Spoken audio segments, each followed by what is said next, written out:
बिस्मिल्लाहिर्रहमानिर्रहीम या है या क़य्यूम बेरहमतिक अस्तग़ीस हस्बुनल्लाह निअमल वकील अल्हम्दुलिल्लाह रब्बिल आलमीन। आज का ब्लॉग शुगर के मतलब।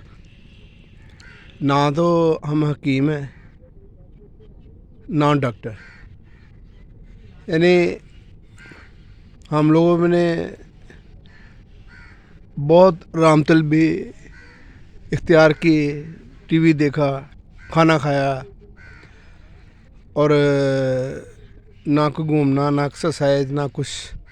उससे हमें भी शुगर हुई। डॉक्टर के पास गए, दवाई ली, किसी ने कोई दवाई दी, किसी ने कोई दवाई दी, लेकिन जो नतीजा अख़ज़ किया वो ये है कि आप अपनी ज़िंदगी का रोज़ाना का तरीक़ाकार बनाएं, कि महमूल बनाएं उसको, कि मैंने सुबह उठ के अल्लाह ताला की बारगाह में झुकना है, नमाज़ पढ़नी है, उसके बाद मैंने एक्सरसाइज करनी है, एक्सरसाइज करने के बाद फिर नाश्ता करना है। ज़िंदगी में अगर कामयाबी चाहते हैं तो एक्सरसाइज यानी वर्जिश को ज़िंदगी का रोज़ाना का महमूल बनाना आपने, कि मैंने इतना टाइम वर्जिश करनी है, उससे सेहत मिलेगी और ज़िंदगी भी मिलेगी और आपका माइंड बहुत बेहतरीन हो जाएगा। यानी ये जो टेंशन, डिप्रेशन, ये चीज़ें सब गायब हो जाएंगी। क्यों? जब आप घूमेंगे, अल्लाह ताला को याद करेंगे, तो फिर अल्लाह ताला मेहरबान है, वो मेहरबानी करेगा। दूसरी रह गई जो हम लोगों को डॉक्टरों ने बताया, हमने सब देखा, कोई बोलता है ये खा लो, कोई बोलता है ये खा लो, कोई ये खा लो। आपने नाज को बिल्कुल नहीं छोड़ना, ऐसा नहीं कि बिल्कुल छोड़ दें, और बहुत ज़्यादा खाना भी नहीं है।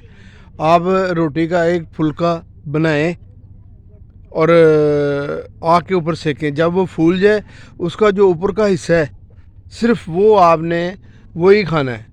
2 रोटियां खाते हैं, एक खाएं, एक खाते थे आधी खाएं, लेकिन उसको मत छोड़े। और क्योंकि पेट को खुराक तो चाहिए।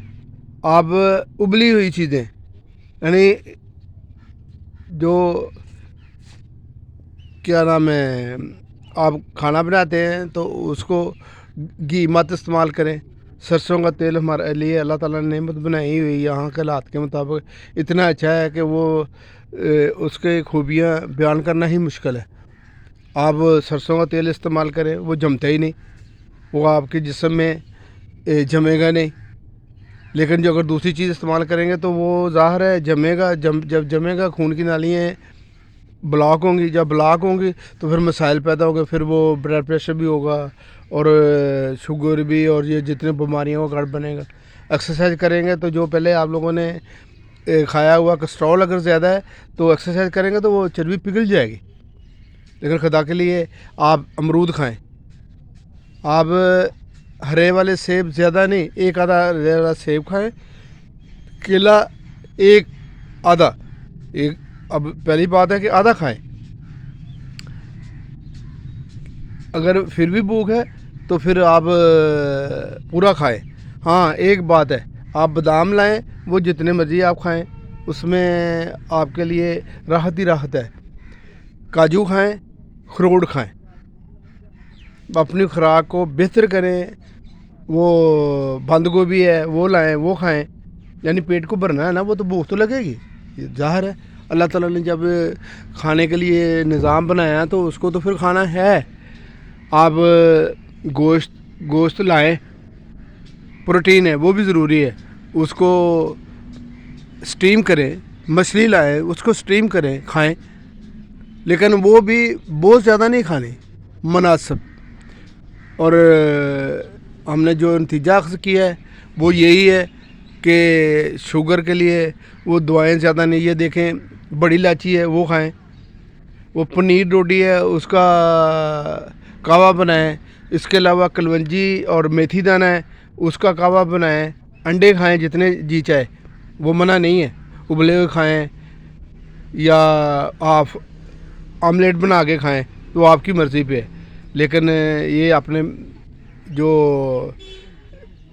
مثلاً چیزیں ہیں میٹھے والی, جوس نہیں آپ نے پینا, وہ یہ نیمبو وغیرہ یا مال ٹائپ, اس سے پرہیز ہی کریں. باقی آئندہ پھر ملاقات ہوگی. آج کا بلاگ یہ کیونکہ ہمیں خود ورزش ہمیں خود شوگر ہو گئی تھی, اس لیے ہمیں جو بتایا گیا کہ آپ ہر حالت میں آپ کو ورزش کرنی ہے. ورزش کریں گے تو شوگر سے بھی جان چھوٹ جائے گی.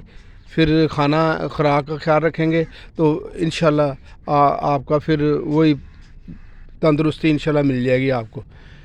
لیکن شرط یہ ہے کہ وہ یہ نہیں کہ گندم باجرہ اور جو لوگ باتیں کرتے ہیں یہ سب ایک ہی کیٹیگری میں ہے. کیونکہ آج کل مشینیں آ گئی ہیں, اس کا آٹا جو ہم نے دیکھا وہ سب ایک جیسے ہی ہیں. آپ جب بھی کھانا کھائیں ایک روٹی کو آگ کے اوپر سیکیں, وہ پھول جائے گی, اس کا اوپر کا کور اتارنا ہے, وہ کھائیں. آپ روٹی کو کم کھائیں, یعنی اس کو وہ جو نیچے والی ہے اس کو ضرورت نہیں ہے, اوپر کا حصہ وہ کھا لیں گے تو آپ کی روٹی بھی کھائے گی اور پھر آپ ماشاءاللہ آپ کو صحت بھی ملے گی. پھر زیادہ بات ہے تو آپ سلاد جتنی مرضی کھائیں, گوبھی, بند گوبھی, گاجر بھی نہیں کیونکہ اس میں بھی میٹھا ہے. یعنی کہنے کو تو کہتے ہیں کھا لیں ایک آدھی, لیکن نہیں, آپ لوگ ہاں امرود کھائیں. اور مثلاً جو پھل ہے نا اس کا آپ نے جوس بالکل نہیں پینا کیونکہ وہ بھی شوگر ہائی کرتا ہے. تو باقی ایکسرسائز کریں, گھومیں پھریں, یعنی جتنا آپ پیدل چل سکتے ہیں چلیں, اور اللہ کا نام لیں اور نماز پڑھنے کی طرف لازمی دھیان کریں. کیونکہ اللہ تعالیٰ جب اللہ تعالیٰ کی طرف دھیان کرتے ہیں تو وہ آپ پہ مہربانیاں فرماتا ہے. تو آج کا بلاگ لمبا ہو جائے گا, تو آئندہ انشاءاللہ پھر اللہ حافظ, مع السلام.